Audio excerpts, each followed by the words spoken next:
Tingnan mo mabuti. Wala akong hawak sa aking mga kamay. Meron ako ditong isang coins. At meron akong isang karton. Wala rin naman aking karton dito sa dalawang guhit na ito. Sa dito ng dalawang guhit na ito ay walang naman ang aking karton. Kukunin ko yung coins.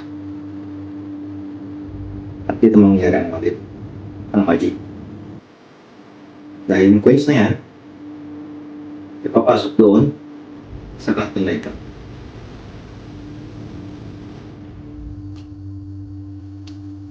Hindi na ito yung coins.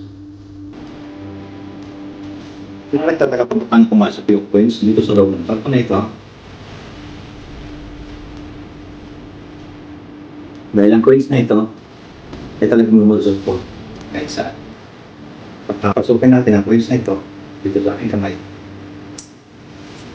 at lumusot talaga natin.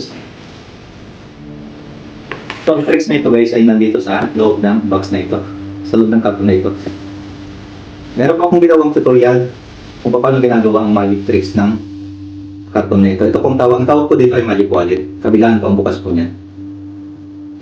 So, ilalagay ko na lang po dyan sa comment section yung link ng DIY tutorial kung paano ginagawa ang magic wallet na ito. Para sa mga gusto makapanood po. Please like and share.